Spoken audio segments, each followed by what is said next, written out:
Hi guys, I wanted to give you a quick guide on what containers are in PowerApps. So these are controls that helps you manage and organize the layout of your app. Most times you use them when you're trying to group controls in one place, and also when you're trying to build responsive apps and all of that. So it's quite very useful.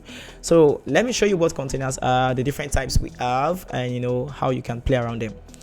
All right, so guys, let's dive in. You can see right here I've renamed my first screen as container screen, and I have other screens which I don't need now. And for me to start inserting containers into my screen so we know how they work, I'll go over to my insert tab here. I'll look for the layout group because that's where containers are, or you can also search for container by the name and it pulls up the available containers in PowerApps. So basically we have three containers in PowerApps: the regular or the normal or the freehand container, which allows you to move things and position things around the way you want them to be. We also have the horizontal container, which allows you only to arrange things on a row. Then the vertical container allows you to arrange things in columns. Okay, so let's insert them. So I want to guide you through this because it's something I actually want to show you, and I'll click on the first one, the regular container, insert that on the screen. So most times people find it hard to move containers around, so the best way to move things around is to make sure that the horizontal part of your icon, of your mouse icon, is leaning towards the outer part of the container like this.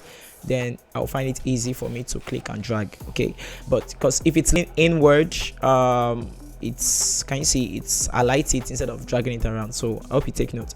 So okay, so one other thing I want to show you is if I try to add another container, if I click on it, it tends to embed it into this existing container, which is not what I want. I want them to be laid side by side. So what I would do, I will click on this one and drag it to the area where I want it to be, and it appears on that portion and not inside, and I can use that idea for the rest.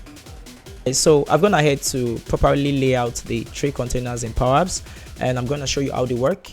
So the first one, I'll have it selected and search for a button. I'm going to insert a button in the first one, and I'm going to hit Ctrl C and hit Ctrl V, and that duplicates that button into, and I'll do that, repeat that process to make it free.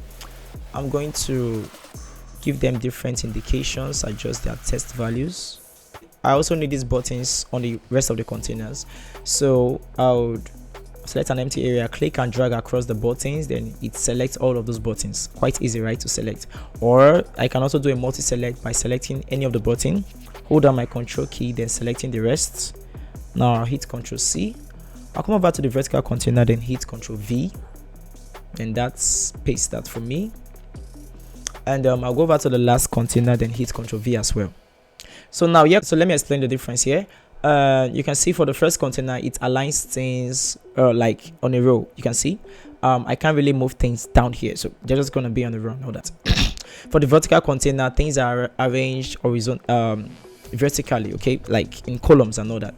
Then for the final container here, which is the regular, things are not arranged in a fixed position, but you have the flexibility of moving things around, like what I'm able to do here. I can click and drag around. For the rest of the containers, I'm unable to do those things. Okay, and I can go here to increase the gap, to add gutters in between them. I can also do same here.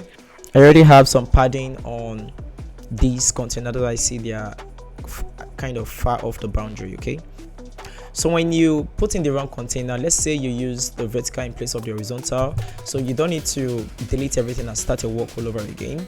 You can come over to the direction here to change the direction of the container, and it switches that for you, and you can go ahead with your work.